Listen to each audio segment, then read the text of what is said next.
Alrighty, and away we go.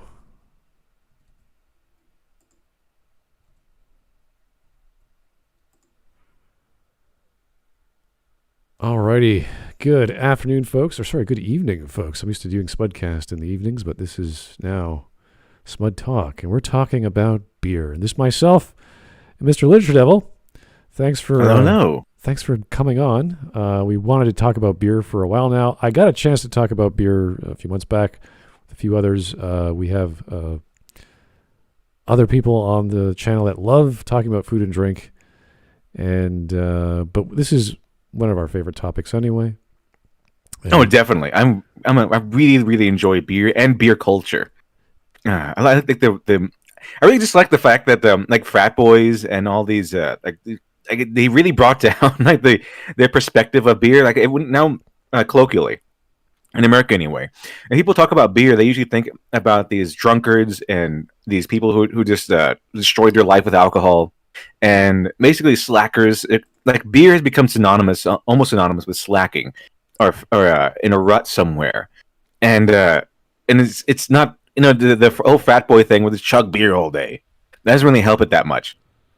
But the thing is, beer, if you get into the culture and you find out more about it and the craft that goes into it and how much work you can put into it and what you can do with different kinds of beer, it really you start to, and of course the history and everything. It starts to feel that it's the truth, and that the truth is it's really a drink for gentlemen.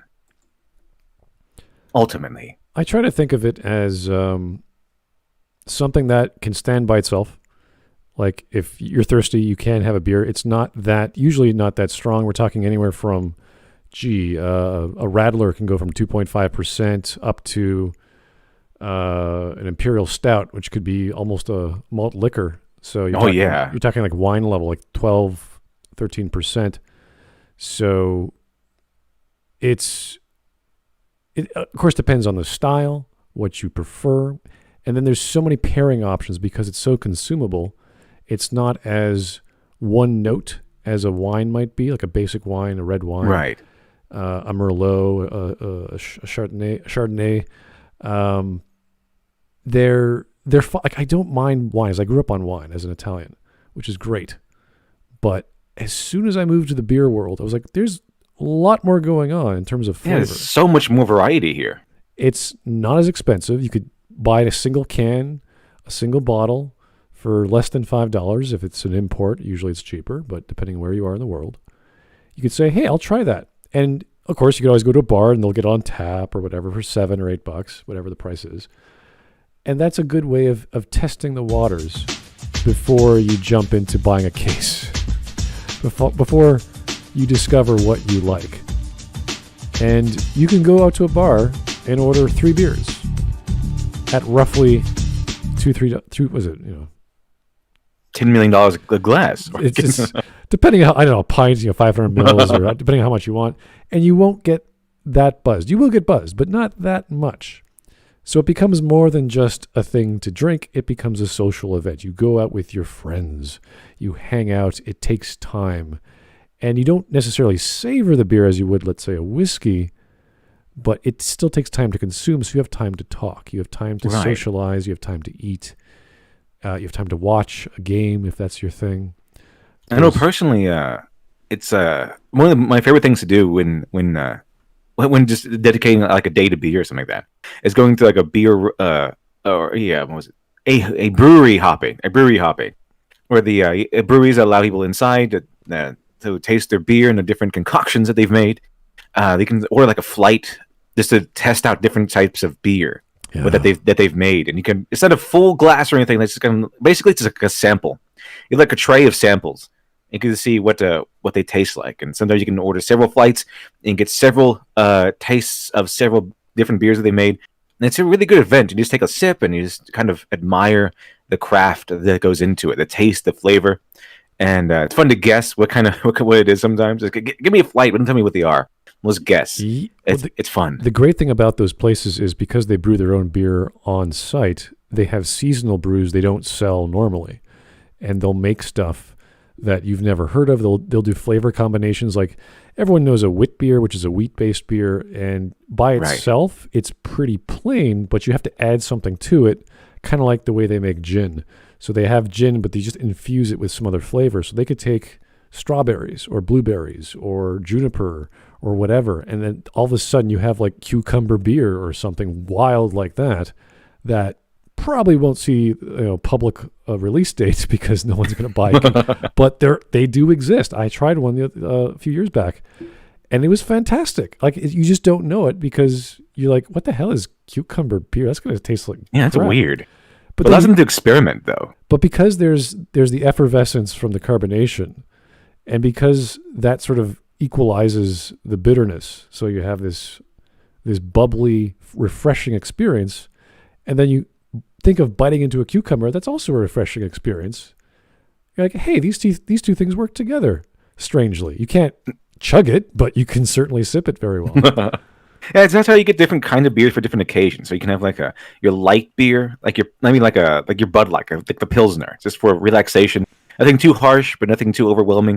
Just a subtle beer that you can just use for parties, or it's just kind of a general acceptance. And then you can have something like a stout, like an oatmeal stout or something like that. Or you can have like an IPA that's there for more like a more distinct flavor, very strong flavor that you just kind of sip and enjoy and just take in.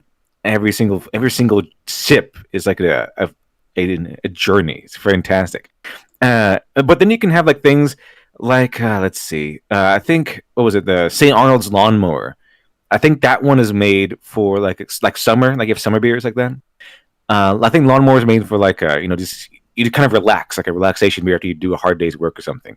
Then they have I think like a Blue Moon has a mango, which I think they sell year round, but it's really good for when you're on a hot day or something like that. So you have beers that are made for hot days, beers made for cold days, beer made for this relaxation or partying. So you have all kinds of variations and flavors of beer, even from the same company, even from the same style. It all depends on what the situation is and how they choose to make it. Usually, when we talk about people trying their first beer or a cheap brand, it's usually a very watered down lager. Right. The most common, most popular because it's the most inoffensive to most palates. When you said Pilsner, that's probably the next step up. But I would say, like, when you're talking about texture, the same, we talk about a pale ale and a pale lager. Pale lagers are what are most commonly known, but pale ales have a slightly different blend, and it's smooth. It's like a cream. It's like they usually call it a cream ale or an Irish cream ale. And when you swallow that, there is no harshness. It's just like cream. It feels so smooth. You can chug those back like they're nothing. So you have to watch what you're drinking. You should go to bars. And the problem with where I am, Toronto does not have a very big beer culture, unfortunately, compared to the States. That's unfortunate. Yeah, when I was in Philadelphia years back, I would say the beer culture was about 3 times as big. And I went to about 3 bars in succession. And I was just like, they were giving you free duck fat popcorn and say, hey, we just made a new brew the other day. It's about a month old. We testing it out. What do you think? I'm like, I'm just a guy from Canada. I don't like, you're going to let me try that? Yeah, sure. It's like, okay. Like, they're very open. They're very the small cheap. Breweries, especially. If you go to like a small brewery, like a microbrewery, they're so happy to see you. They're so grateful. It is like you are number one in their eyes, and they try this for free. It's like, it's really, you're going to give me a sample size? Yeah, and they talk to you about it like, hey, they shoot the breeze with you. It's kind of not stuck up. It's like, here's your drink, now go away and drink it or whatever. They'll talk to you about beer. Usually, in my experience, and I've been to a lot of breweries, my boy, in several states actually, and it's been the same experience all the way around, especially with microbreweries. They are so into their craft. It is amazing. And while I personally don't understand, I'm a consumer of beer, not really a crafter of beer. I don't understand all the stuff that goes into making it, but when you talk to them about it, they get into everything. Even the people that's selling it to you behind the bar, they're like, oh, we use this malt and we cook it for this long and everything, and we distill it, and we have these. They willingly go into every single aspect if you're willing to listen. and the flavor and their own personal tastes and what their own personal favorite beer is, or style and everything. So it's great, and it happens like everywhere you go to a microbrewery, in my experience anyway, Right. as far as I've seen. And I have quite a wide experience, I would say, at least an intermediate, I would say. But yeah, they're so happy to see you, and they're so conversational, and because even if maybe they're not conversational otherwise, when you're in that environment and they're working in their environment, you know it's their environment, and you know that this is what they're interested in. So they can be introverted. They can be introverted to the ninth degree or whatever. But the thing is, you are in their element, and they will just instantly open up and talk to you about their favorite thing. The favorite thing, usually in a microbrewery experience, a microbrewery setting, is of course beer, and of course it's craft. So I'm just trying to go down the list of beers that I've had. I'm going to show off my Twitter feed in a short while there, and I'm going to show some of the beers that I buy and how I buy them. Very simple stuff in Canada. We have the or in Ontario rather, we have the LCBO. We buy all of our alcohol through that because Canada likes monopolies for some reason. So, but the styles of beers, like we talked about, stout, you said, ales, lagers, pale ales and pale lagers are very similar.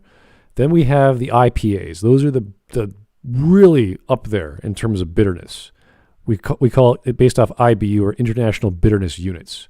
And those are the ones, if you like beer and you like bitter flavors, that is the next step up. And once you get That's my favorite style of beer, is the IPA. It could be great or it could be killer, because once you get up to the, we call the Imperial Russian Stout level, the IBU level is so high, you have to be careful with your teeth. You have to be careful with your throat and how much you can swallow, because it becomes so powerful that it can nullify whatever else is in your mouth, depending on what you're eating. So if you're having spicy food, like really spicy, buy an IPA or an Imperial Stout, and boom, you will dissolve whatever's in your mouth. So you have to be careful with that. Other ones, let's take a porter. So a porter is the next step up from a stout. So a stout is like a Guinness. A Guinness is just a big, frothy, juicy. Oh, it's only like 4.2% around there. I can't remember. Have you ever had a Guinness milkshake? No. I went to this specialized, I guess a little mom and pop shop, and one of the things you could taste or they could make was a Guinness milkshake. It was pretty good. It's pretty good. Interesting. I don't know. See, for me, I don't mind having like two beers in one, because those are called beer tails or beer cocktails. I don't like adding beer to like other things it shouldn't, like cream. There is cream ale. I'll take a cream ale, but I won't take a beer and milk. That sounds a little scary, because I put milk into carbonated beverages before. Not a good idea. It just curdles the milk very quickly. Yeah, I gotta be careful with that. I don't know how they do it, but that Guinness milkshake was pretty good. Okay. All right. So let's go through the other list. Wit beer we talked about. That's a wheat-based beer. It's very, very light. Right. And it's usually also referred to as a blonde beer sometimes. If you go one step lower, so there's less malt, there's less hops, there's less materials, but it's very, very light and smooth and clear. And yellow. So there's all these grades of yellow that they measure that's the third rating of beer. There's alcohol, bitterness units or IBUs, and color. So those are the three major gradings. Then you go into your bitters, which not everyone likes. And then you go into your sours, which not everyone likes. So those are the two extremes. The bitter, not the IPA bitterness, that's extreme, but just a beer that's purely bitter. That's called bitters. And then you have your sours, which are usually seasonal and summertime beers. Not everyone likes those either. And sours are always interesting. I haven't had that many sours, but they're always interesting when you do get them. But usually, I've seen, I know that they do probably sell sours in retail somewhere. I've rarely seen them, if at all. The only time I've ever had sours were actually at breweries when they actually brought them out and said, "Okay, here's a sour." Usually very intense, because that's the point. But if you don't like that style, and I don't think you could have them.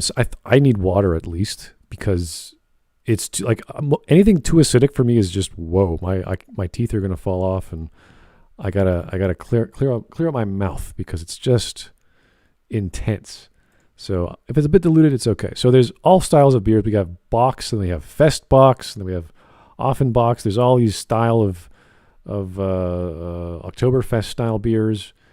There's one called Saison, which it's sort of on the boundary of being a beer and being a style of champagne and being a style of it's like this weird brewing method called Saison or session beers, which can be great or can be absolute, I don't know, the funkiest thing you've ever put in your mouth.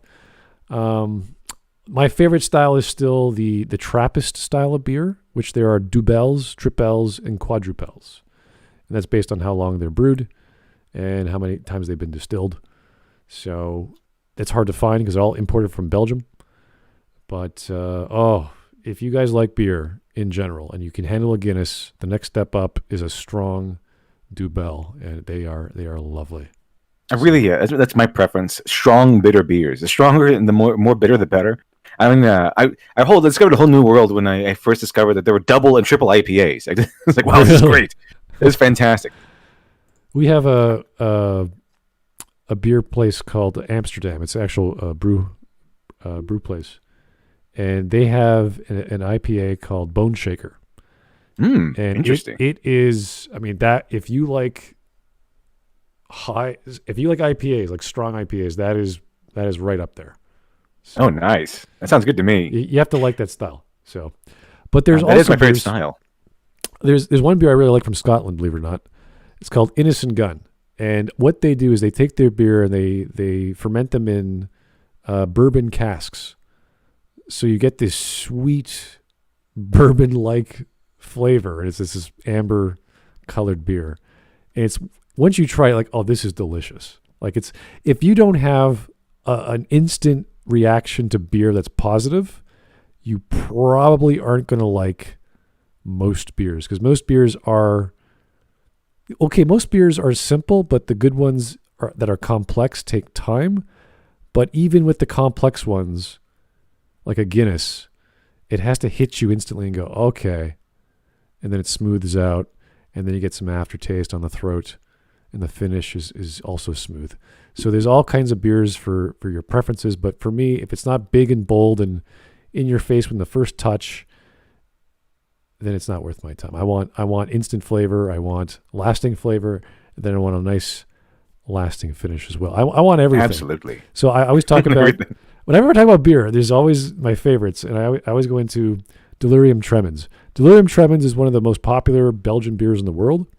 It is around 9%, I think, and it's got a flavor for everyone. So see if I can find it for you on the LCBO. It sounds great.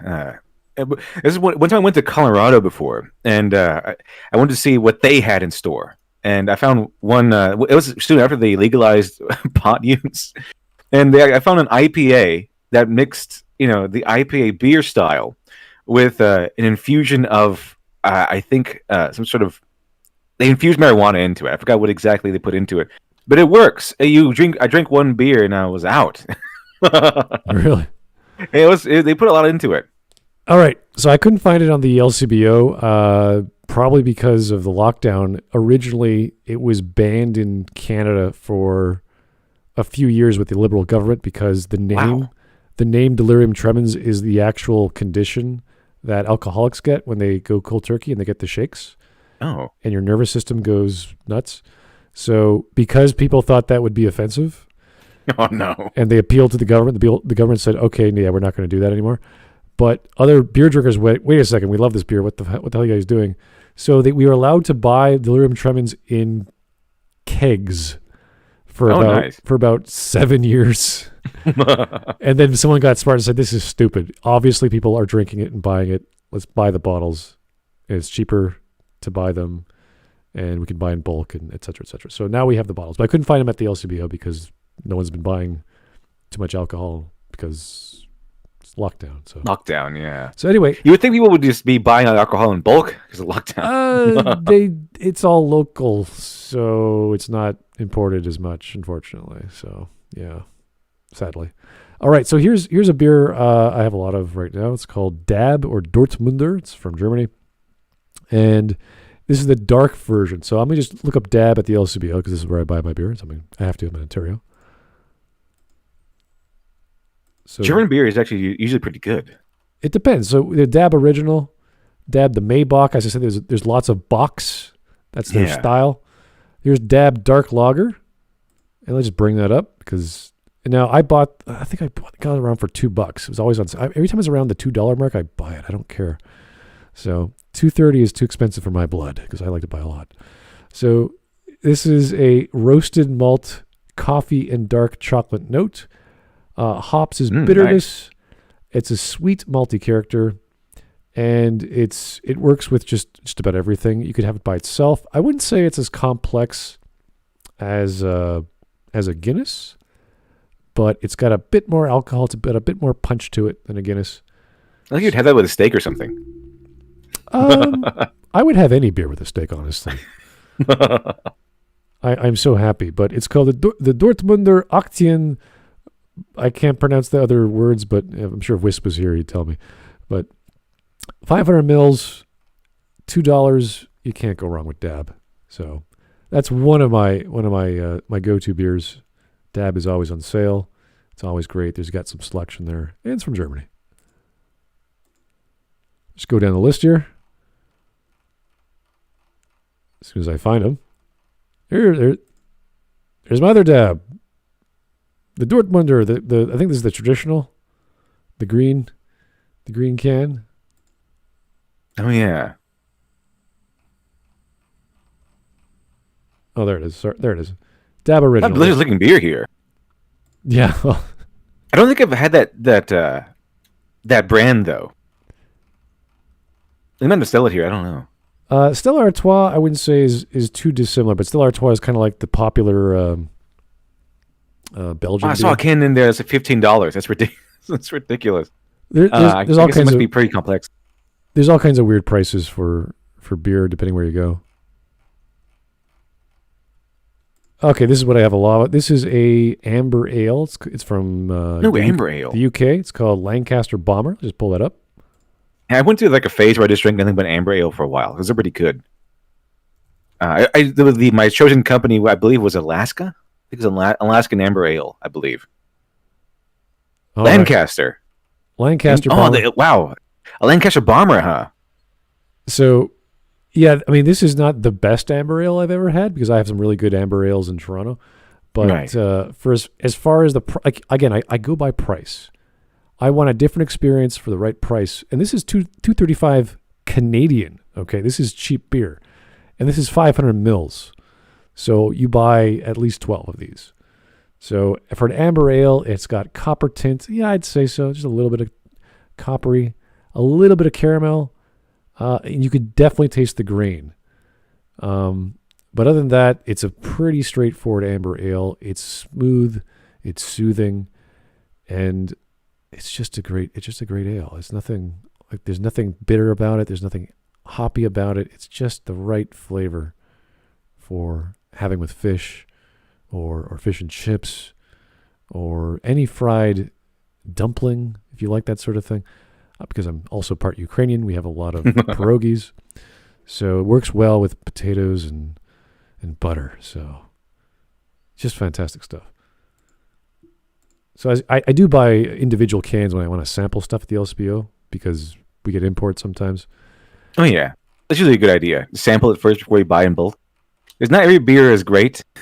That goes with like a lot of creative in the creative sphere. And the thing about beer is it allows you to, it's so open a product that it really allows creatives to get really creative when creating beer. And so, of course, the rule of creation is, you can have a lot of stuff out there. Most of it's going to be fairly, a lot of it's going to be terrible. Some of it's going to be fine. Very few are going to be great. But the greatness is what we're here for. Yeah. Oh, that one looks good. This is not a beer. This is actually a San Pellegrino, and they do their own brand of sparkling water beverages. And okay. This is the 1.5 liter bottle. I can't remember, but I've had a beer that actually looks like that before. Really? It was like a blood orange. It's called blood orange IPA. I believe they kind of infused the blood orange flavor with a IPA. I think it's seasonal, so it comes out during the summer usually. They do have a blood orange brand. It's called Rosso.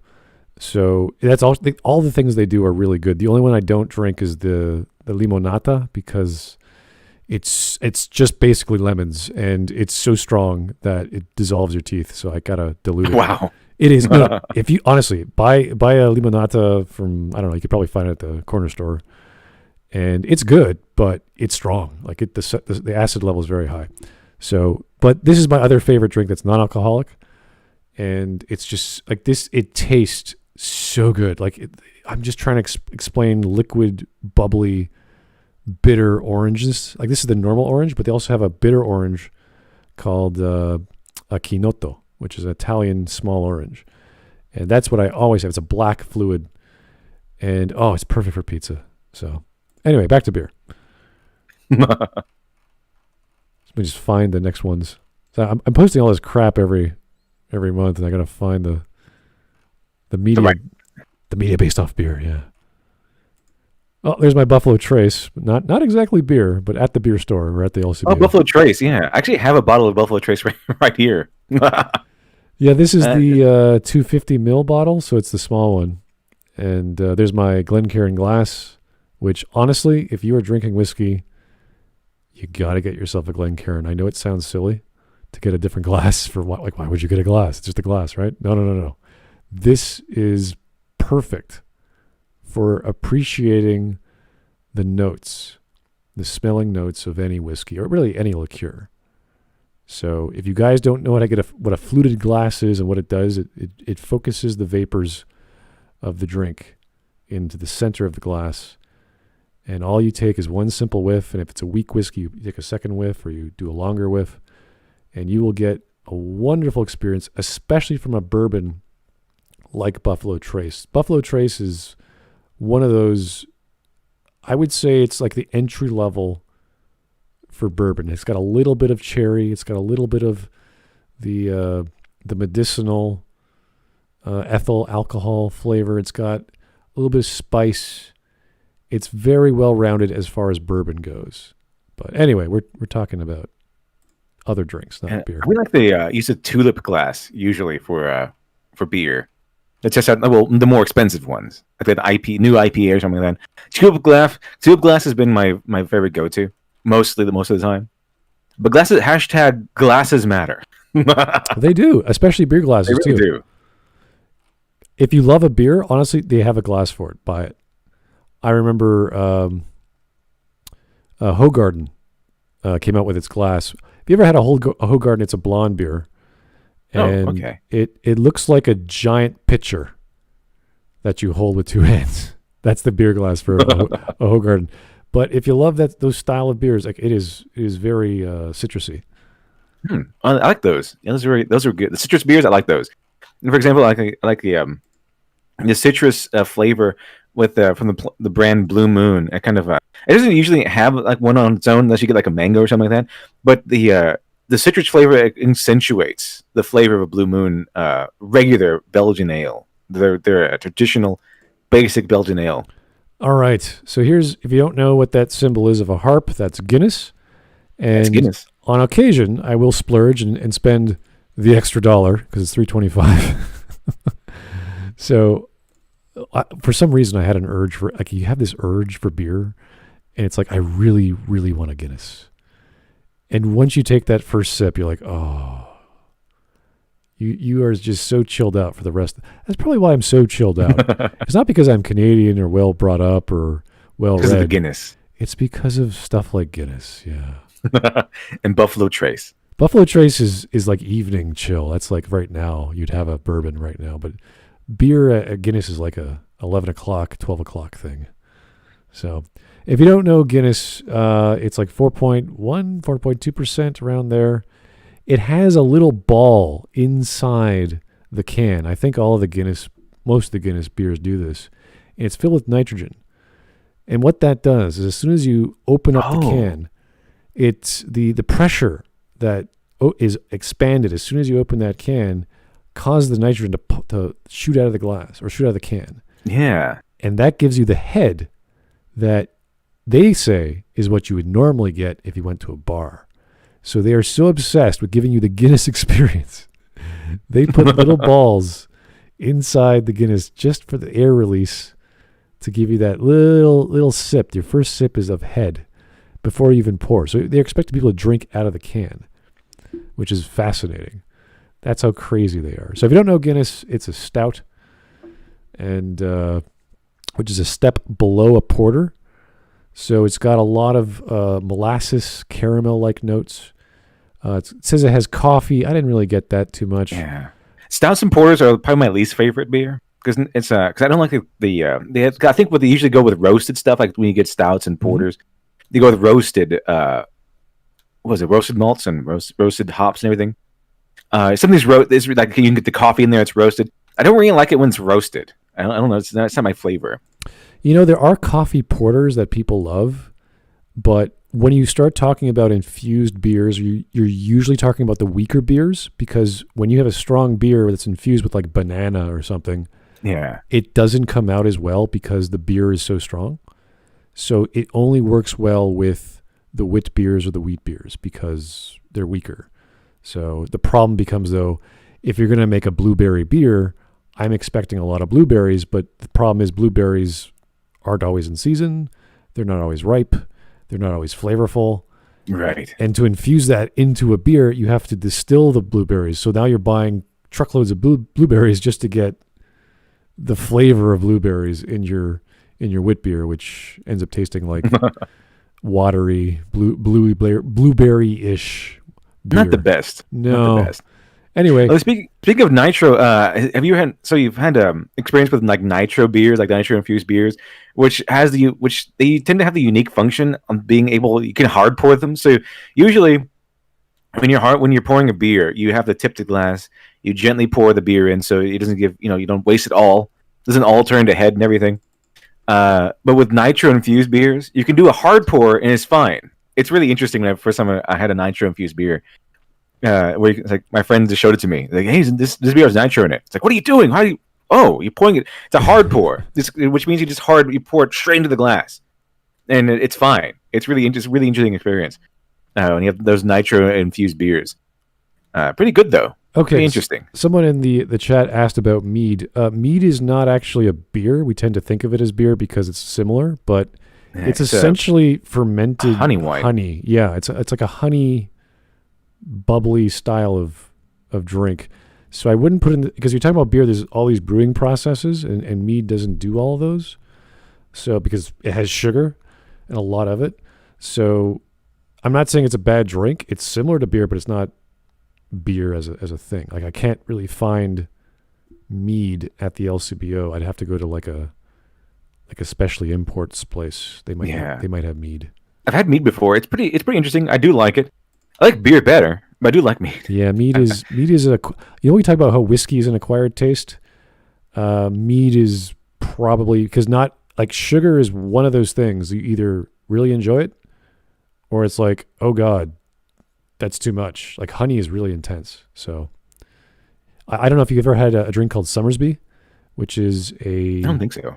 It's a cider. It's an apple cider. Oh, okay. Interesting. It is extremely sugary.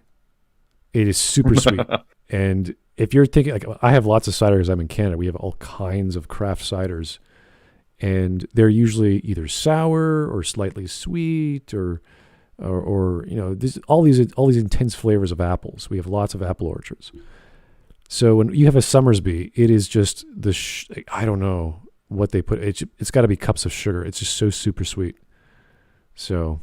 Yeah, I mean, you always hear stories about how these the Vikings usually just chug mead by the barrel. Well, yeah, because mead has honey, and because has all this sugar, it's preservative, so you can keep mead in a barrel for a pretty long time. Oh, yeah, like a really long time. It'll be fine, and that's what you do, because when you go through the distillation process when they make beer, water wasn't pure back then. So when you fermented beer, it killed all the bacteria. And that's why people keep drinking beer all the time, because it was good for you. So aside from it being liquid bread in a certain degree. I've been selling like a special once on History Channel, although it is the History Channel, so do the Doomcock thing, take a grain of salt. But they would know like the historical accuracy of Noah and how the real Noah would have been like, and they said like maybe Noah probably would have run out of food at some point, but the thing is they could have survived on beer, or they would have run out of water, and they could have survived by drinking beer instead of a purified water source, because they're lost at sea or the flood or whatever. And that's true, because you can brew the beer, and it's not only does it sanitize it, you get a little bit of the vitamins too. There's some nutrition when it comes to beer. It's craft beer anyway. It hasn't been spoiled yet by the corporations. All right, so here's another San Pellegrino. I said Chinotto. They rebranded it and called it Kino because they're being cute, and then this is a can version. So Chinotto di Sicilia. It's like, all right, fine. It's from Gusto Inconfondibile. And that's all that means is it's the unmistakable. It's the original. Yada yada. They're very big on being original. Italians are like, is it labeled as the real thing? And yes, this is San Pellegrino. It's got the red star. Yeah, okay, fine, whatever. At this point, if I made my own Italian beer or whatever, I'll just call it Sessismo. Yeah. It's my brand now. There is good Italian beer. The thing is, we don't get it because the Italians. No. The Italians drink it all. There's not enough to go around. Believe it or not, the wine. Just drink it all. The same with the wine, but there's so much wine that it goes away, or it leaves the country eventually. But with beer, we only have 3 major brands that I know of. There are brands I know that I have bought, but they stopped importing, or they're not as popular, and they all get consumed. They can't expand past the borders because there's no other buyers. They just drink it all. They do. They love beer in Italy. So it's weird because they usually is always stereotyped as Italy's usually stereotyped as this lovers of wine. That's all they drink is wine. Same with France. Yeah, the same idea. But honestly, it's everything. Like Europe is known for so many things, and one country is not just they know pasta and they know wine, but they know beer very well. We just don't get it. So because they love it all, they drink it all. That's the thing. This is another thing you have with your wine. It's called the Crodino. This is a non-alcoholic version, and it's basically a bitter.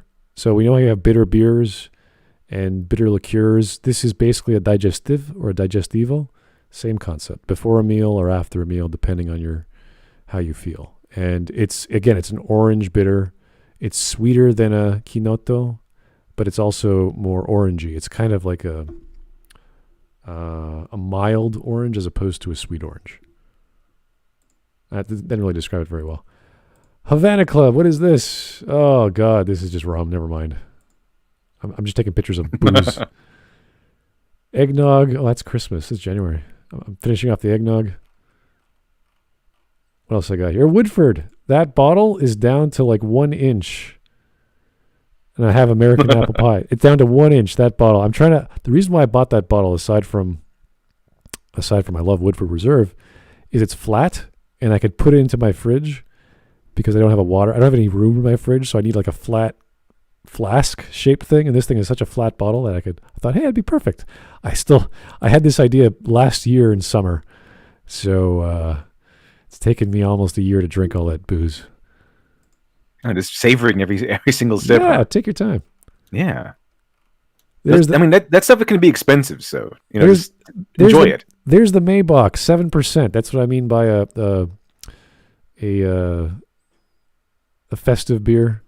Oh yeah. Once you start getting into a beer that has like 10 or 13%, that's where you start getting to crazy town. Well, the reason why you have more alcohol is it amplifies the existing flavor of whatever is liquid soluble. So it's like a catalyst for flavor. So if you have a coffee porter, it's going to explode in your mouth if it's like 12%. So some people don't like that because a coffee porter is a coffee porter. A porter is strong enough to infuse it with coffee and then amp up the alcohol. You're not drinking beer at that point. You're drinking a hard liquor. So you got to be careful. Anyway, I love the Dab brand. They're cheap. They're German. They're great. Oh yeah, like it said, be careful. Yeah, that's actually true. Be careful when you're drinking these high alcoholic beers because you could drink one. Like I don't feel so drunk, and then I can handle another beer, and then all of a sudden it just hits you, Yeah. and boom, you're just on the floor somewhere.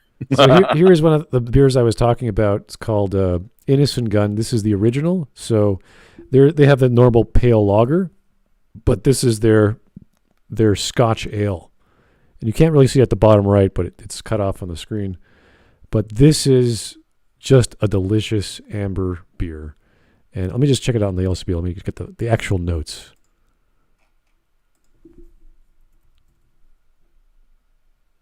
There it is.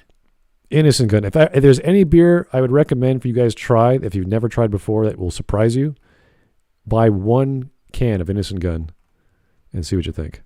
So they do whiskey casks, they do all kinds of weird shit. This is the original bottle for $4.95. It's 660 mils. That's a big bottle. Jeez, haven't seen those in a while. There it is. Oh, it's on sale. I might buy some. Save 20 cents. I always like when beer's on sale. Yeah. Fortunately for me, there's some stores. I mean, I think beer culture is kind of extending a little bit because now in common retail stores, I'm seeing more variety other than just your usual trash American beer that's just there for like parties and things. Now they have different varieties, but you can even buy them in individual bottles now in some places. I've seen giant what do they call magnums of champagne. And it's like that's like a big party. I can't imagine having 2-liter bottle of champagne. Like, okay, that's too much. But I prefer champagne with friends. Anyway, here we go. It's a clear medium amber color. Aromas of toffee, toasted malt, definitely toasted malt, herb and sweet fruit, definitely sweet fruit. Light whiskey tones. There it is. That's where it comes. Creamy. There. That's the texture. That's the good stuff. When you have like bourbon or light whiskey tone. Or Scotch, I love the Scotch stuff, the Scotch ales and things. If you like bourbon, or if you like that sort of cask flavored anything that has that sweetness to it, but it's spicy as well, that vanilla spice, this is the beer for you. Like, I love this beer. This is a 6.6%. It's a bit more intense, but oh my God, you have the first sip, it's like, oh. And you just want to drink the beer by itself. It's that good. Like a fine whiskey without the high alcohol. Well, I don't know about that. It definitely smells and tastes like a whiskey product, but it's so smooth and cold and bubbly. And then you go, okay. Don't forget the flavor of beer. The flavor of beer is delicious by itself. Yeah, then you have it combined with whiskey flavor. That makes it even more delicious. It's really the hops, where they come from, how they treat them. How often they burn them, or rather they ferment them, and that's why IPAs are so intense, because they use a heck of a lot of hops. Yeah, because the history of IPAs are very interesting. It's that they're out at sea, and they had a bunch of hops, so they just kept putting hops in there. I forgot the reason why. It was like for some preservative or something like that. Yeah. Because they really had to dilute it. I mean, not dilute it, but put more into it, make it more intense. Fermenting stuff with hops does purify a lot of stuff because of the carbohydrates converted into ethyl alcohol from yeast. So it's fantastic. And here we have a Prosecco. If you don't know Prosecco, it's basically a form of Italian champagne. And it's called E Brut, or brutal. So it's dry. Not for everyone. Some people don't like dry champagne or dry bubbly. But I want to see if we can get a sponsorship from like a beer company. That'd be kind of cool. This video brought to you by Innocent Gun. You know, it's this possible. Video brought to you by Guinness. Guinness. That'd be great. It is possible because, well, depending in Toronto, but I don't know if it'd have to be advertising for a thing like a video. So I wouldn't just have my normal videos. I'd do something specific. Anyway, let's keep going. This is the sweet one. This is Martini Asti, and I was talking about, like, this is the Italian equivalent of a sweet champagne. So as you can see, it's Doc G. That's the highest rated for being labeled as coming from its region. So it's I'm not sure I remember. It's denominazione origine controllata garantita. That's pretty much its guaranteed to come from this region. And they have documents to prove it. And they have the label and the number and all that crap. And all it is just the original Martini champagne called Asti. That's it. It's super sweet. Very simple. Not my favorite, but still fun. Interesting. I got lots of crap on my Twitter. Jeez. The great connoisseur. There we go. Abbey Ale. This is another ale, a cream. It's almost an Irish cream ale, but same distinction, I would say. It's much better to consume this than just blindly consume Star Wars these days. Much better. Drinking beer is going to make you feel good.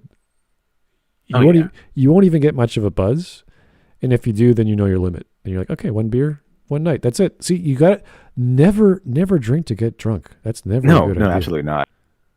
Drink to enjoy, not to get drunk. And I mean, it takes practice to know how to drink beer because you got to know when to stop.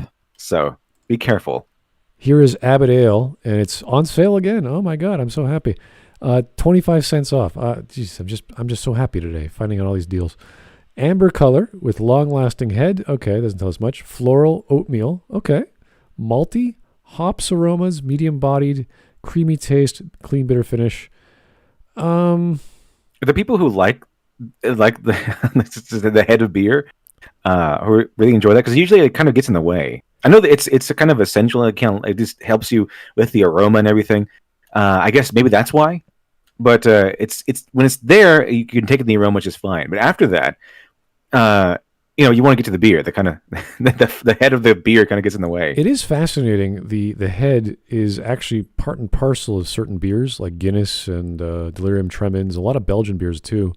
They serve it to you with the head. That's intentional. They actually shave off the head. Some brewmasters shave off the head just to make sure it's fluffy, the right consistency. But you get a different texture and flavor with the head than you do with the actual beer. Yeah, I mean the head is essential if you want to have the full experience of the beer because it helps you. It helps accentuate the tones and the flavors and the smells and the scents and everything. But after that, you get the beer has to fight through the head to get to your mouth. So in terms of amber ales, I would say this is probably better than the Bomber, but not as good as the Irish Cream Ale, which is also from Guinness. So it really depends on your style of amber ale. But if you're going to go the amber route, I still recommend trying for the first time Innocent Gun if you haven't tried it already. And that's the original Innocent Gun, not the lager, because the lager is just your standard. They still do a good lager, but go to Scotland for the reason you go to Scotland to get the real Innocent Gun. Okay, keep on going. We got more. Don't worry. Plenty more go around. Here is the 40-year-old. This is actually 41-year-old Canadian Club, which is actually a decent whiskey. Canadian Club is pretty blah as far as rye whiskey goes in Canada, but 40 years old, doing okay. So the older it is, the better it is usually in whiskey terms. So what do you think about? Have you tried Johnny Walker Black? I've tried the black. I've tried the blue. I've tried the green. I've tried the red. Which one do you think is the best one out of all of those? It really depends on your price point. If you want the best in terms of bang for your buck, I think black is probably like the most. I would say the same thing. The most accessible. Like if you want the duty free stuff, the green is usually at the duty free shop. So if you're traveling, the green is best bang for your buck. If you're at the duty free shop, if you want the best you can get, then that's the blue. And there's Johnny Walker Blue. Once you have blue, you're like, oh, that's nice. That's fantastic. Yeah, it's actually quite a good idea. But that is that's like the go-to gift for people who like whiskey and you don't know anything about whiskey. You're like, what do I get? A really nice gift. I don't know, Johnny Walker Blue. That's the most popular response. You're like, yep, I agree. You're right. That is a good gift. So a little pricey, but good. It is pricey, yeah. So there's another. Again, I drank Guinness back in December too, because crazy. Got lots of Guinness. Oh, this is one of my favorite lagers, Hollandia Premium in Holland. 5% standard alcohol level of lagers. I had one a few days ago. It is just delightful. It is simple. You can chug it. You can sip it. whatever your rate of consumption is. It has a recipe that's 300 years old, or almost 300 years old. Let me just bring it up for you. Nice. It's an import, of course. $2. Great price. This is Canadian. Remember, I got to remind you folks, I'm in Canada. Everyone who's in America, just subtract by 25%, okay? Brewed in the traditional style, this Dutch lager pours gold and clear with a medium white head. The nose offers aromas of citrus and cereal. The citrus really comes out. The palate is medium-bodied, dry with light bitterness, flavors of grain, citrus, light herb, and tea. That is right, a tea finish. It is. You could have it with anything. It's really that. I think the cereal's aroma is. It basically smells like in America, have you ever had Cheerios? That's kind of what it would probably smell like. It is. When I think of beer, this is like. It's not malty. It's got malt though. It's not citrusy, but it's so light. It has a little bit of stuff I want, and it doesn't overpower anything. And it's just so darn refreshing. I love it. And it's cheap as hell. $2. I want this beer all year round for that price. That's good. I mean, it sounds good to me. I do like that the citrus combined with the style that it goes with. The grains, the grains and citrus. That's good stuff. That's a good combination. Yeah, but again, it's not like a super powerful citrus flavor. It's not like a Hoegaarden like that. It's not like a Wit beer, but it has the flavor. Like it's just enough. You go, oh, there it is, and it's gone, and that's all you want. You just want the spirit of citrus, and done. Beer is here. There we go. It's beer flavored. Okay. All right, we got more beer. Don't worry. Just gotta find it. There's a Miller Time. I don't like Miller Lite, but I was just making a joke. Miller Lite. The Miller Time is I think it's what the slogan from the commercial. It's Miller Time. There it is. This is the Irish cream ale, and you could tell the gradation of when you pour it. It's the same style of pouring a Guinness. The problem with Guinness is it's mostly dark. But if I took this photo like 10 seconds ago, this entire glass would be a milky white. It is just so creamy. Like the amount of oxidation going on with the beer itself and the hops, it's so intense. But it is really nice pour too. This is like, how Guinness is smooth? Imagine an ale, but just super smooth when you swallow it. This is one of my smoothest beers I've ever had. Let me just show you. That's kind of what you want your beer to look like. This like most of it, the beer, of course, and then you have like a layer of head, and then you have a little bit of the glass extra. That's how your ideal pour. All right, so this is $11.45 for 4. It's it's still pretty good. $2 range. Kilkenny's brewing heritage dates back to 14th century and is a classic Irish ale, pouring brilliant copper and foamy white head. It sustains for a good length of time. The nose is malty and fresh, while the palate is creamy and light coffee. Raisin, that's the flavor I got. Raisin. Plum and light bitterness on a medium length finish. That's one thing I didn't talk about, was the metallic nature of beer sometimes. And in this one, as well as the Innocent Gun, you get a coppery, almost metallic. I think Grolsch is kind of like that as well.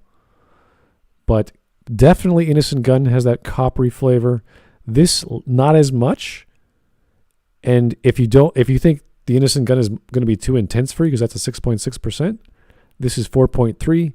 It's still got that coppery aftertaste, but it's not as intense. This actually might be a better bet. If you don't like Guinness, or if you want something similar, as smooth as Guinness, but different tasting, Kilkenny, which is also made by Guinness, does a fantastic Irish cream ale called Kilkenny Irish Ale. So, this is another one you could just sip on and just forget stuff, because it just coats your throat. And not because of the alcohol, because of the cream finish. Oh, There's so many beers I recommend. Yeah, I know. It's hard to. Upper with foamy white head. Oh, that's good. That sounds good to me. Oh yeah, I took 2 pictures because I love it so much. Another Guinness. I love my Guinness. My God. This is one of your favorites, Guinness, huh? I'm only in December. Let's see what I got here. Which one's this? Eagle IPA. This is a great beer. Oh, IPAs. 5%. Yeah, it's fine. Let me show you.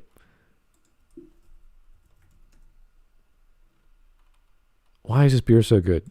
It's also from the UK. A bit pricier compared to my normal $2 purchases, but you know, I like to spend some money once in a while. It's really worth it. It's another amber ale. I don't know what's up with me and amber ales, but you know, I just love them. Toasty, grainy, hoppy aromas, smooth, mildly smoky flavors, dry, hoppy finish. This is one of those amber ales where it's got a little bit of everything. It's a bit more intense. It's not as smooth as the Kilkenny. It's not as metallic and citrusy as the Innocent Gun. It's this nice, feels like a beer, but it's actually an IPA, and it's a light amber, which is interesting. So I don't know. There's so many gems in beer, and these are just the well-known gems, which you probably have already heard of, especially the gents in the UK. But this is, I wouldn't say this is my favorite, but it's just a good option as opposed to the cheaper Bomber. This is a step up from Bomber, I would say. Yeah. So you can find it. Again, this is what I do every few months. Well, I used to do every few months. Go to the LCBO, buy a bunch of random beers, like 6 or 7 or 8. I've never had, and just pick them up, just to try. I have some pictures of that too. I think they posted them last year on my Twitter feed, but that's going to take a while to get through, so I can't do that, unfortunately. A lot of stuff going on Twitter. Here's my brother. He went to he buys imports from Japan, and he got me CocaCola British Columbia Raspberry, which sounds like it's from British Columbia, but it's actually from Japan because there's actually because we have weird fruits in Canada. One of them is a British Columbia raspberry. We have a Saskatoon berry, which is basically a mix between a blueberry and a raspberry. And that's a fruit of Saskatchewan. So this was almost like a less sweet cherry Coke, with all the sugar, of course, because it's non-diet. So, yeah, I drink a lot of weird stuff. Anyway. A lot of experience with Japanese beers in general. There's not too many. I have the Kirin distillery. They do a lot of great beers. There's a few in Canada I get that aren't always on sale, so I usually don't pick them up. It's usually when there's a clearance. Like the Nest beers. I don't know if you've heard of those before. They're called Hitochino Nest. They do a bunch of brands, and you can tell them because they have an owl on the bottle. Those are really nice. I really like those. More Guinness photos. That's like my 5th Guinness photo. Let's see what we got here. It's a lager. Henniger. This is definitely a German style beer. I can't remember it though. If it's a lager, it's going to be easy to drink. Let me find it. I really enjoy I actually enjoy the Sam Adams Boston Lager. It's pretty good. Sam Adams is a fantastic brand. I love most of whatever they do because it's so rich. And if you don't have a beer you like or a beer you want to try at a bar, always default to Sam Adams, and you're not going to go poorly.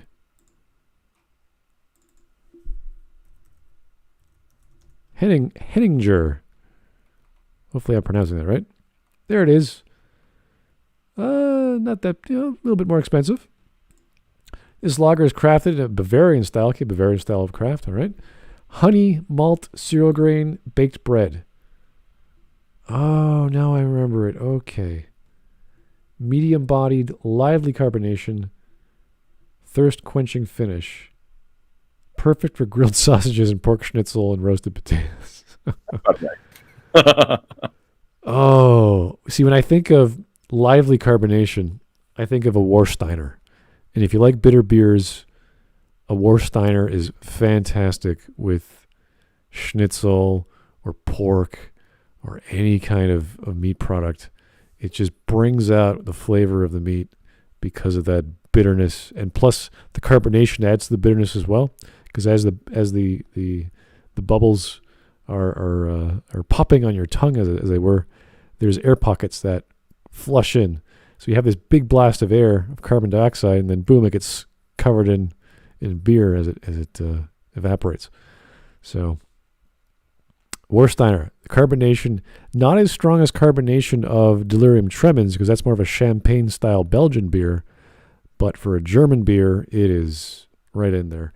This is, I'd say, a step below that than a Warsteiner, just because of being a lager, but still, it's good for me. I mean, I love these styles of lagers, which impress because lagers are pretty average as far as flavor. So if you're giving me your standard kind of your milk toast sort of go-to beer for anybody, like you want to get a friend into beer, you might want to go with a lager, maybe a pilsner, but a lager it gives you like a little bit of everything. Right, and we're talking about carbonation. Here's a great example of fantastic carbonation by Japan, and this is Sapporo.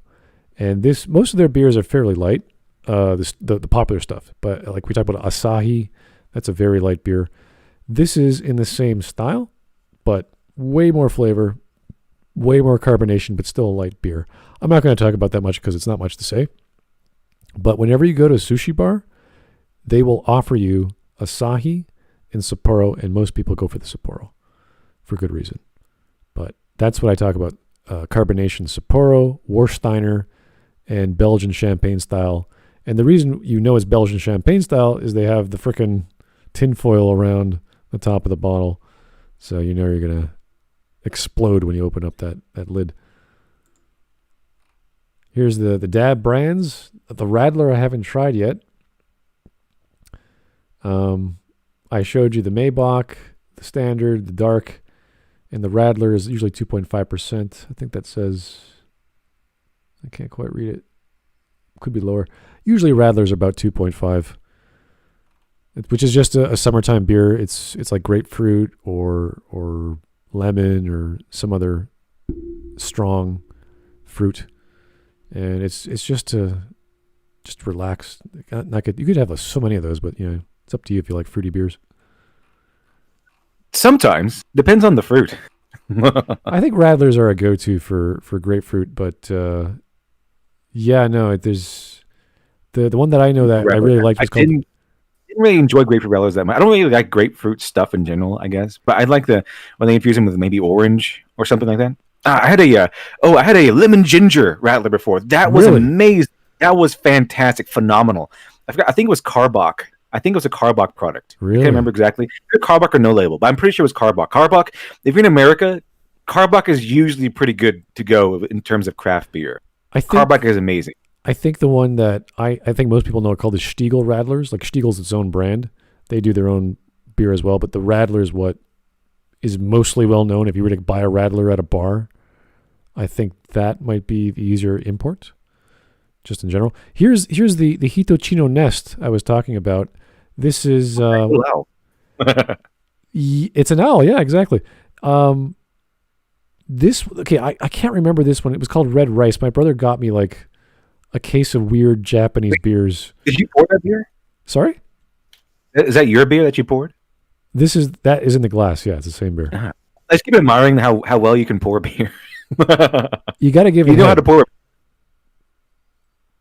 Yeah, it's like an expert. Well, you know, you got to tilt the glass, but it's not a big deal. Like, you don't want too much head. You want just enough.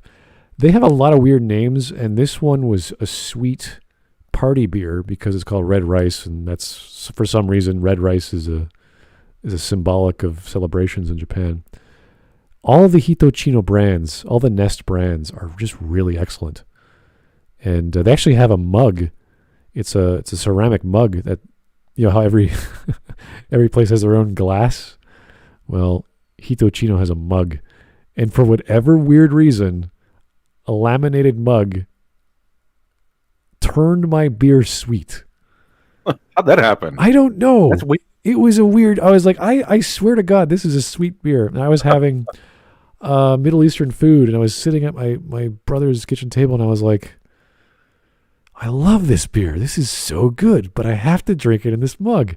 And then I bought the beer a month later for myself, and I tried. I was like, it's not the same. Why? So Hitachino, let me just see if it's at the LCBO. I think that it does have it. Hitachino. There it is. Red Rice Ale. That's the only one. And they have like 8 different brands. That's all. Here's Dai. There's no picture. Hitachino. Red rice. What the hell does it say? Bread using a red rice from ancient times. Holy crap. I didn't know that. I thought that was just a name brand. Please enjoy the rose pink color along with the fruity flavor and aroma. That's a horrible description. But it's made with rice. Honestly, I had no idea. Holy crap. Brewed using a red rice from ancient times. That's awesome. Holy crap. I was drinking rice beer. What do you know? All right. You learn something new every day. Isn't that cool? We call it racist. How come you're making a Japanese beer that's made out of rice? That's racist. All right. Honestly, I don't remember this beer. I do remember the bottle because my brother, he gave me like a case of 6, and it was this random beer from Tokyo. I remember it. It was really, really good. It was good. No, this was probably my favorite one. I just don't remember what the hell it tasted like. I doubt I'll be able to LCBO. Yeah, I didn't think so. Yeah, he got this special. So I couldn't tell you. Sorry, guys. Here's the Dai Ale, the IPA. This one was good. I like this one. Hitachino. Let's see what they have to say about Hitachino Dai. Absolutely nothing. Honestly, all the Hitachinos are great. They're fantastic. Here's the... I know this one just by looking at the bottle. Berliner. This is a bitter Pilsner. Not that bitter, though. When you think of Pilsner, you think of a nice bitter flavor. It has the spirit. Like, it starts off bitter and then just goes away. And I don't... Some people hate that idea. Yeah. Because some people... They're bitter to stay. Thank you very much. When some people like a bitter beer, they want that strong bitterness throughout the entire swallow. Exactly. And this goes from bitter and it goes straight into beer. And you're like, oh. Go. But, as far as a simple drinkable beer, it's still good. It's not bad. It's got that touch of bitterness, and then it's a malty beer afterwards. So it's fine. It's just not what you would think of a Pilsner. So I like it. It's not for everyone. And see, it's very clear, very golden clear. It's not that dark. So it gets a very, very simple flavor. Still a good beer. Nice and cheap. There's one of the good aspects of it. Nice and cheap and delicious. There's the bomber in my Ukrainian beer mug there. I already talked about it, so we'll just keep going. This one I didn't like. There's all these stupid... I don't know what to call them. They're experimenting with hemp, or they're experimenting with marijuana, or all these other weird combinations. They don't have the flavor profile of hops yet, sadly. So it's just not... obviously, go out and try it for the sake of trying it, because it's still beer. But it's not going to make you go, it'll make you go, I wish I had a real beer, unfortunately. It's a little different experience. So Buzz beer, hemp malted barley, German hops. Like, yeah, it's fine. It's just, I'd rather have a real amber lager myself. Sadly. There we go. Mill Street. This is one of my favorite craft breweries in Toronto. It's actually in downtown Toronto. Hopped and Confused Volume 2. It's very murky, golden pale ale. Oh, sorry, it's a Saison IPA. My mistake. Let me search this for you. Hopped and Confused. This is confusing. Mills St. Brewery? Mill Street. And if you look at the logo, it reminds me very much of Fallout. The bright red style of the new CocaCola looking things. More like an artistic sort of brewery, because usually when breweries have cans that look like that, they're more like on the hippie side of things. They do a lot of interesting cans. We have really weird cans for some of our craft brewers. But Mill Street how do I describe these guys? They're like they make beers that almost everyone can consume, because there's a lot of craft breweries in Toronto that are just so intense. And these guys make beers for everyone. So if you don't like Pilsner, you can drink their Pilsner. If you don't like, they have one called Tankard Ale. You can drink, like anyone can drink it. It's just enough malt to not hurt you, or just enough bitterness to not hurt you. So here we go. It's they make sure everyone can drink it at a certain level. Like obviously they have stronger beers, but when you think of a Pilsner, it's not going to kill you. So, or rather an IPA. So this is a session IPA. So to make an IPA is hard enough. To make a session is hard. To do it together is a little stupid, but they're nuts like that. So intensely aromatic with floral tropical fruit, citrus aromas leading to flavors of malt, the very strong malt, fresh peach, nectarine, citrus fruit, and herbs. So you get the maltiness, which I think really comes out, but you get a lot of that citrus, which might turn you off because it's too intense flavors. The palate is dry, toasted grain, mildly bitter hop. Yeah, it's a bitter hop for sure. That's because of the session. Pair with curry. Wow. I don't know. Curry. That's an interesting kind of food to bring up. Curry. Also, curry. Wait, there's a lot of curry is like beer. There's so many different things of flavors of curry. Yeah. Out there. It's like saying pair this wine with pasta. It's like, well, that could be anything. Pasta. Give me a hint here. Yeah. Like curry rice. That might be a little helpful. Curry by itself. Yeah. Hot curry, soft curry, creamy curry, give me a guideline. But anything from Mill Street is great. So, but this is a bit confusing just because it's a session with an IPA. It's like, ooh. So citrusy and malty and a bit funky. What do we got here? This one is Eagle Bombardier. I think we already did that one. Yeah, that's just the top of it. I like the top of the can because it had the what do you call that? The British flag. Anyway, I think it's occasionally called a Union Jack. Union That's Jack? C or something. Yeah, it has different titles for different occasions, but we usually colloquially we notice the Union Jack. So here's my purchase. My Woodford. This is in summertime, so August last year. My Woodford and Dewar's, which is a blended Scotch. So. There we go. There's this wonderful spread of there's the Guinness blonde on the left-hand side there. So Guinness does do a normal blonde ale. Here is Hacker, which is a Oktoberfest beer. I can't pronounce the second word. It's Hacker Shore. I don't know. I just call it Hacker. There's the Warsteiner. That is a fantastic German Pilsner. Some of the Oktoberfest beers when they come out over here, like the Oktoberfest versions of beer, or to celebrate Oktoberfest. Those are pretty interesting. Oh, they're great. I love them. I don't remember this one. Otto Kringer, probably a German. Hey, Kirin Ichiban. I've actually had Kirin Ichiban before. I know that brand. That one I've had. This is a great beer. That's a good beer. Yeah, I love that. I think it was a red. I think it was a red. Something red. Yeah, they changed the bottle labeling from a few years back. Now it's covered in lotus blossoms. But Kirin is one of the better. Like there's Suntory and there's Kirin. I think Kirin's one of my favorite distillers in Japan, as they do great whiskey as well. Jeever Pilsner. I actually like that one a lot too. Oh, Jeever. Let me search Jeever. See if I can remember that one. Jeever. Oh, there you are. Jeever Pilsner.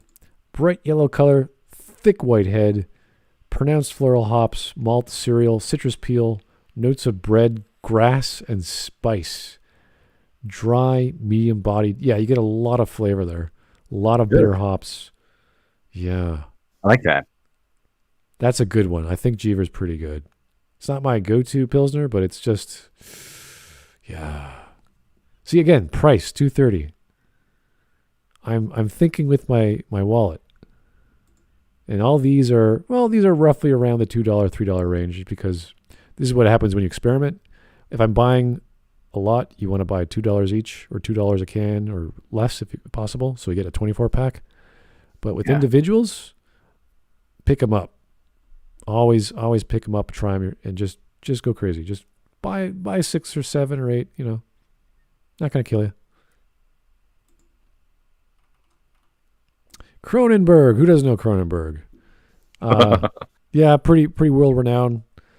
I prefer the lemon one. It's a citrus one. It's really, really refreshing. This is the standard lager though, but I like the. Let's see if I can find it. That's what I'm talking about. Kronenberg. 64.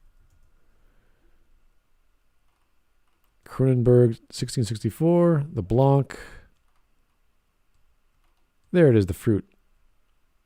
Fruit rouges. Let's bring that up, the Blanc. The aromas of floral, tropical fruit, and honeysuckle. Honeysuckle, that's the flavor I'm looking for. That's a nice... honestly, if you haven't heard of Kronenberg, I mean... Go try it. It's fine. It's a great beer. It's a little different than the rest of pale ales and wit beers, but it's closer to the wit beers just because of the flavor of honeysuckle. Very nice. Oh, cloudy pale golden color with aromas of floral, tropical fruit, and honeysuckle. That sounds really, really nice. It is a really refreshing beer. It goes great with seafood. It goes anything with seafood goes great with beer, but I think Kronenberg Blanc goes really good with fish. Here is Czechvar. Oh, this is great. Czech beer. Why? You know what? It's a good lager. I'm going to give it that. It's nothing much to write home about, but as far as lagers go, like the imports are usually better than the locals, and Czechvar is just right up there. So I'm not going to talk about that, but it's a good beer. All these beers I buy are good. I wouldn't experiment and not post a picture. It's like a bad idea. Here's the itchy. There it is. There's the mug. Oh, Kirin.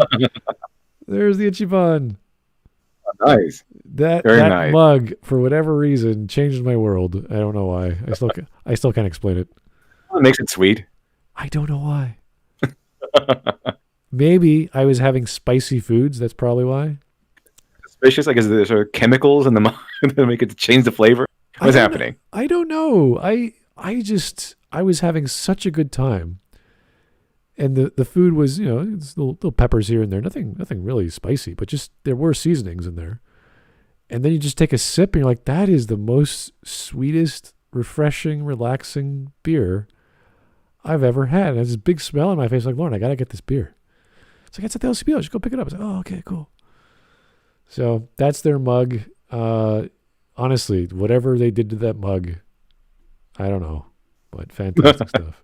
Sort of magic spell or something. I don't know. It just changed the whole thing. Weird stuff.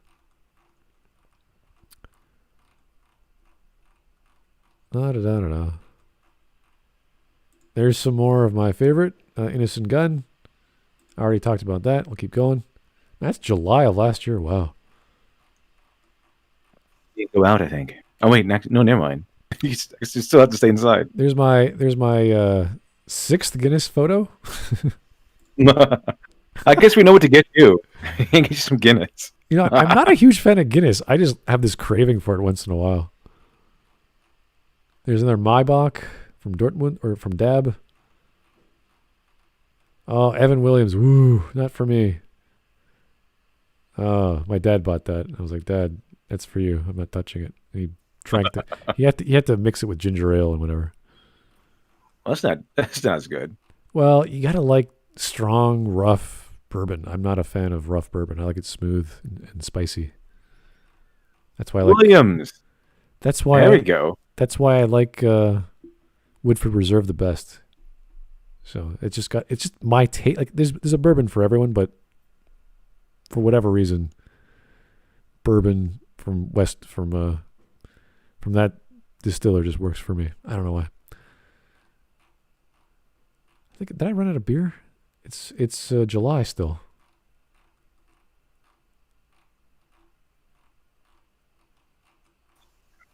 Wow, it's been a few days, still no beer. What's going on? Call him up. What's going on? Smud, what happened? The beer I've lost. The comrades I've lost. I won't stop hurting. Honestly, there are meals I remember. It's like, oh, if only I could have a Warsteiner right now, and I could live out 1/3 of the meal through that Warsteiner. I think I ran out of beer photos. Maybe I stopped taking. Oh, this is a lot. Maybe I just was posting a lot of other crap. Go-to has usually been Sam Adams Boston Lager, but lately I've been having more Blue Moon. But I think I've passed that phase for a little while. I think once you go to Sam Adams, you're like, okay, this is the level we're at now. Sam Adams is like a level achieved. Once you get there, you have elevated your tastes in beer, I think. So at least above the normal person, the average person. It's not so high. It's just inaccessible. That's why you can have Sam Adams Boston Lager in regular bars. But usually, most people go with over here anyway, go with the Bud Light or the Coors Light, or I think things like that. That's weird. That's like, why would you order a Bud Light at a bar though? People just usually buy it. I have no idea. I just never understood the fascination with the Bud Light. I have no idea. But people they're the loyal to it. I understand if you're going to like a party and you're buying a lot of cheap beer for everyone so they have something to drink and they're not drinking water. Like that's why you'd buy Bud Light, because it's inoffensive, it's really weak, and anyone could consume it and still get a buzz, I guess. But that's you never buy that at a bar. Well, we wouldn't. People, I don't know. It's so weird that people are like as loyal to Bud Light as they are to, I don't know, Xbox and PlayStation or something. It's very strange. Like they're really, really into Bud Light. Okay, now I'm in June, still no beer. Was I feeling depressed or something? Like what happened to me? Well, no beer, maybe. Either that or I drank it all. It was so good I forgot to take photos. Wow, I'm really impressed. I've gone through an entire 2 months with no beer.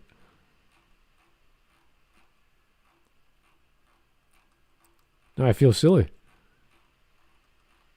Where's the beer, Smud?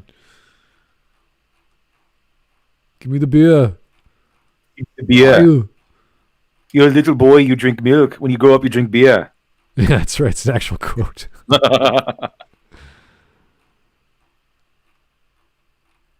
Man.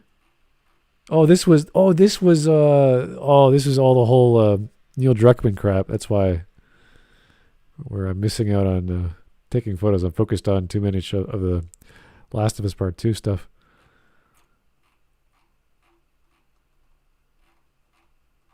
Man.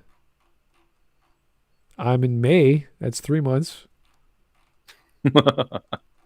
Really depressing. No beer in my life. Well, maybe isn't that where the lockdown started? So everyone's like, "Oh, lockdown starts. Time to drink all my beer." I was working in my job from March. Yeah, May. I think May is when I quit, or they fired me. Yeah. So, man. Oh, I think we're at the end of. We're done. It's not scrolling down anymore. Well, that's okay. No more beer. No more. It's gone. Beer. Come on, drink me. What are you waiting for? So this was a video. I'm not going to go through it, but let me just bring up some clips. All the different styles of beers that you've never heard of before in the world. Let's just watch a little bit of this because I don't try as many as I could because of obvious reasons. But Schwarzbier, I've heard of it, but have I actually drunk it? I don't remember. Let's find out. It's from Spaceballs. Yeah. Translates to black beer.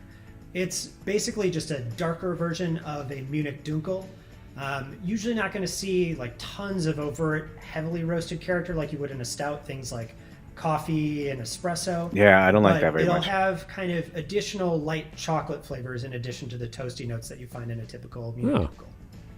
The final pair of this group are a couple of malty lagers from the Czech Republic. We have Czech Amber Lager and Czech Dark Lager. Both of these styles are honestly pretty difficult to come by outside of the Czech Republic. I've never heard of that. And even can be a bit hard to find if you're in the Czech Republic. But if you are able to get your hands on them, they're delightful beers.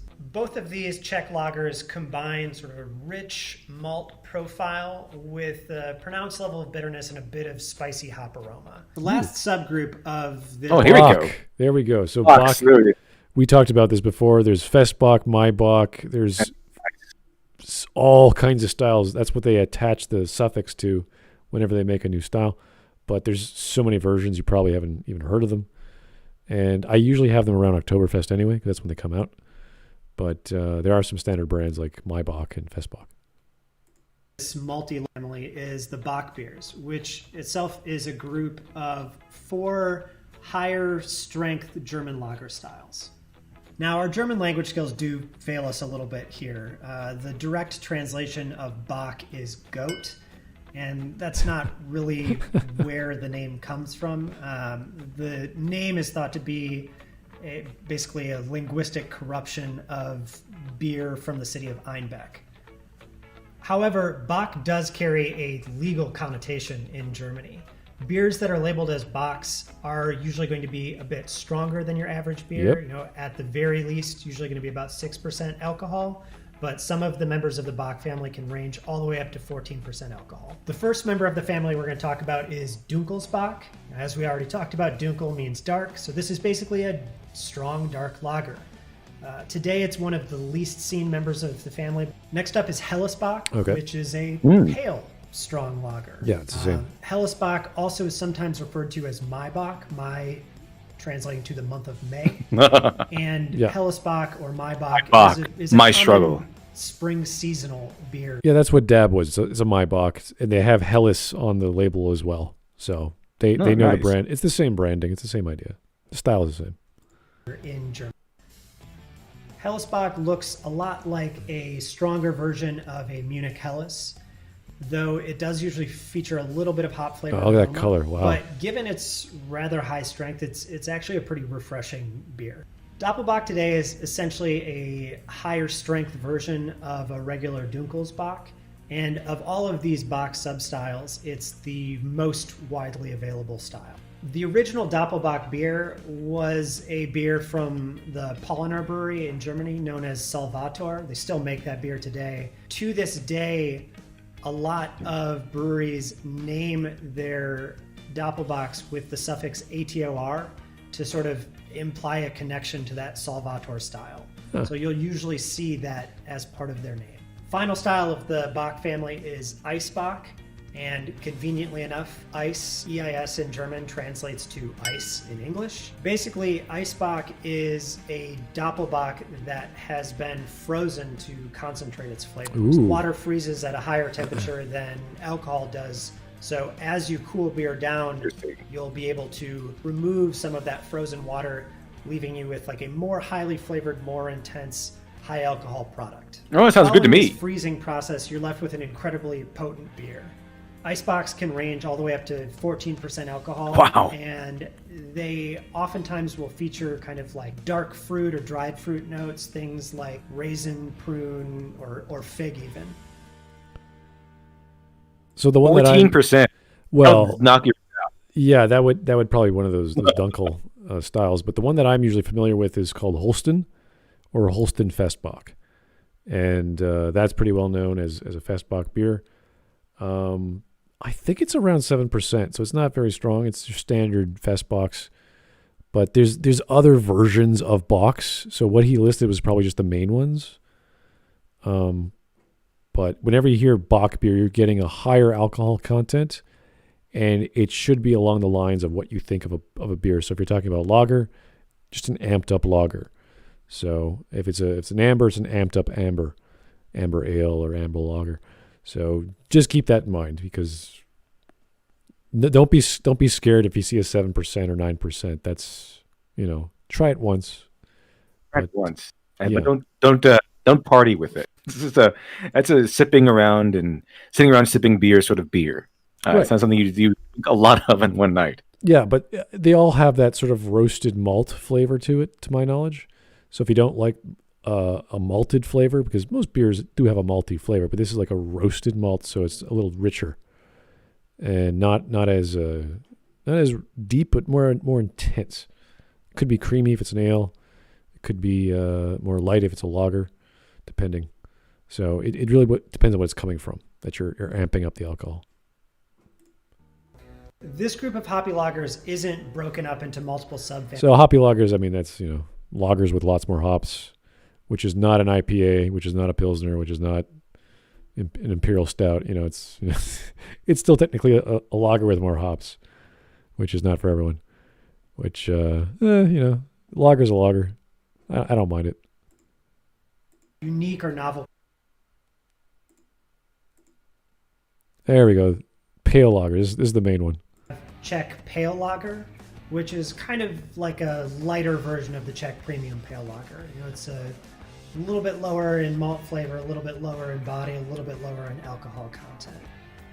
The German Pils style is probably the closest direct descendant of the Czech Premium Pale Lager style. This was basically German brewers copying the Czech Pilsner style to produce a similar beer using the ingredients that they had available to them. At this point today, I went to a brewery that actually served that beer, and you get the little pretzels on the side, because some of them have sides. And they actually gave us pretzels with the beer. It was fantastic. It tasted really good. Soft pretzels, anyway. Really? The place that I went to is gone now. It was called the Musket. They would serve rye bread with your beer. And you have, like, big, long slices of bread. And you're like, okay. I mean, thank you for the bread. At a restaurant, it makes sense. But you're like, okay. I mean, sure. Why not? Bread and butter. Why not? And liquid bread and solid bread together. Yeah, I know. We want to give you all your carbs in the same format, in the same grain, with some butter. Find brands of German Pils than you will of brands of Czech Premium Pale outside of Pilsner Urquell.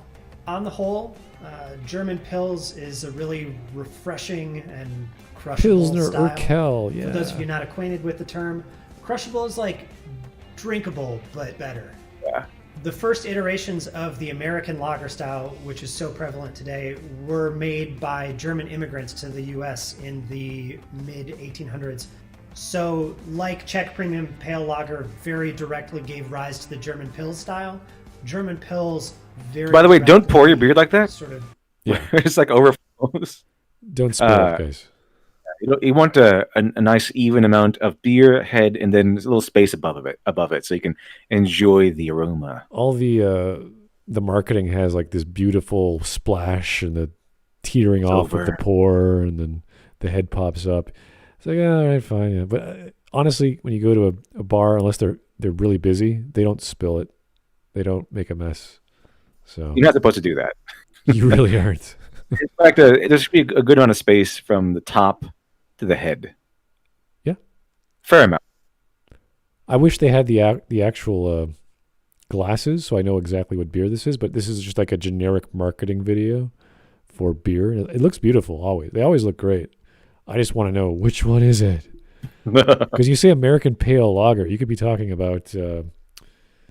God, there's so many cheap ones. Oh, geez. Michelob Ultra, which I guess is like, I still don't mind it. It's just really weak compared to what I normally get. Ultra is like the beer that's trying to market towards people who want to lose weight and are on diets and stuff like that. So they Michelob, it has fewer carbs and then on the fewer God. calories. That must taste like water. I haven't tasted it. I just know the marketing. Same with Budweiser. They're very weak beers, so I just can't get into them. Now they have Miller 64. Every bottle has 64 calories in it. Oh, really? That's interesting. I guess if you're watching your weight and you love beer, fine. They're trying to find a market for everyone. That's fine. Birthed the American lager style. Next up is German Light beer, Light beer, which is basically German light beer. Though, compared to our American light beer, it's a significantly more assertive beer. German Helles export beer falls somewhere between German Pils and a Munich Helles. Typically has a little bit more bitterness than a Helles would, but a little bit more body than you'd expect to see in a Pils. Many of the classic examples of this style come from the city of Dortmund, and the style actually used to be called Dortmunder Export. Kolsch is another example of an ale that I snuck into a lager category. But because of the way that the fermentation is handled, Kolsch usually doesn't have tons and tons of fermentation character. A lot of times it's described as sort of like the ale version of a German Pils. The Kolsch style comes from the German city of Cologne. The German name for that city is Köln, and Kolsch literally means of Köln. The service tradition of the style in the city of Cologne is incredibly unique and a lot of fun. If you've ever been or you ever get the chance to go, it's just an awesome experience. Kolsch is served in these little rod-shaped glasses. They're 200 milliliters, so just over 6 ounces. 6 ounces is basically a glass of wine. Yeah. So. That's kind of cute, actually. I've seen these in Europe all the time. When you think of beers, you think of like Lord of the Rings. It comes in pints? Yeah. Usually it's a lot larger of a glass. Usually these steins that you have the shape of a freaking, I don't know, horn of a goat or something. You get one of those. Oh, God. Which obviously does not take very long for you to drink through. But the way that it's served is that servers run around with trays full of Kolsch, and as soon as you finish one glass, they replace you with a fresh glass and make a tick on your coaster. That's nice. And they just keep going and going and going until you put your coaster over the top of your glass, telling them that it's time to sip. Even though that sounds only moderate, I love We'll go over there. 4.5%, and it's served in small glasses. Given the ease of consuming them and the rate at which they're replaced, it's very easy to be conversing with friends and look down and see like 10 or 15 tick marks on your coaster. So very fun, somewhat dangerous, but always a good time. Somewhat dangerous. Last in the group is pre-Prohibition Lager, which is a historical style that you don't see a lot of commercial examples today, but it's kind of an interesting style because it represents the link between German Pils and American lager.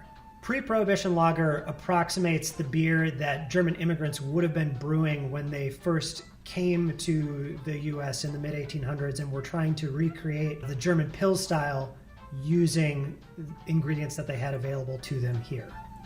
Now, Prohibition, through the prohibition of alcohol consumption, obviously put a lot of breweries out of business, which in and of itself would have been pretty bad for the beer industry. But it came at a pretty bad time. Around the same time of Prohibition, we want beer. That was awesome. That's fantastic. I don't think you slow down like that. In and of itself would have been pretty bad for the all the protesting. Can we just do one of those protests? Here's instead of like Black Lives Matter and all that stuff, can you have a "We want beer, we want beer" protest? That's what's going to happen if we don't get the bars open soon. We're going to be like, oh, you want beer? You're gonna have a real riot on your hands. You think the riots right now are bad? Wait till people will start wanting their beer back. Oh God, you know how much I want to go to a bar just to go, just by myself. I don't care who's there. Just we sit down at a bar stool, have something on tap. I don't care what's on tap. Just give me a beer. And just sit for 20 minutes. I'll be like, I'm good. This is it. I'm happy. Oh, man. Oh, geez. We should end it right there. So I'm going to have to wake up early to do the next stream. So. Sounds good to me. Yeah. Sounds good to me. So we all want beer, guys. That's what it comes down to. It's that's a good point to stop. We want beer. We want beer. We want beer.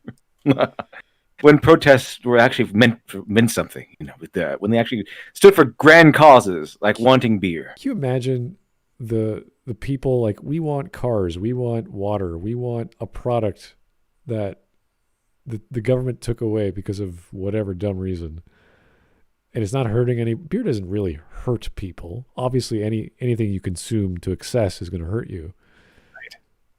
But such a simple thing as beer, like that's worth going out in the streets and going, hey, I want to go out. I want to go out and drink with my friends.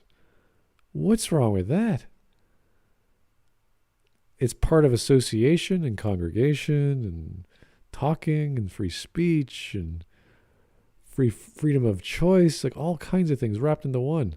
I mean, if punching people in the face is speech now, I can say beer is speech, okay? Beer is speech. We want beer. Beer is speech. Anyway, folks, thanks for tuning in. I mean, we can go on and on about my love of drinking and fantastic drinks like beer. Every country has their own beer, whether you're talking about cervezas or